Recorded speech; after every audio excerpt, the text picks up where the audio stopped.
ఓం శ్రీ సాయినాథాయ నమః.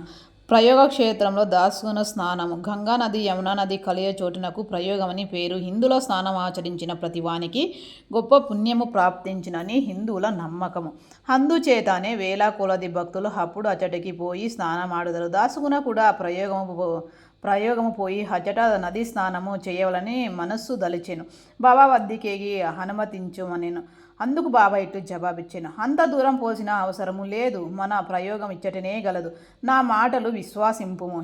ఇట్లనున్నంతలో ఐశ్వర్యం కంటే ఐశ్వర్యమైన వింత జరిగినది. దాస్గున్ మహారాజ్ బాబా పాదములపై శిరస్సు నుంచిన వెంటనే బాబా రెండు పాదముల బ్రొటన వ్రేల నుండి గంగా యమున జలము కాలువలుగా పారెను. ఈ చమత్కారము చూసి దాసుగును ఐశ్వర్యచకుతుడయ్యేను.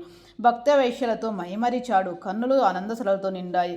అతని హృదయంలో ఉప్పొంగి కవిత వేషం శ్రీ సాయి లీలా గాన రూపంలో వెల్లబీకింది. ఓం శ్రీ సాయినాథాయ నమః. ధన్యవాదములు.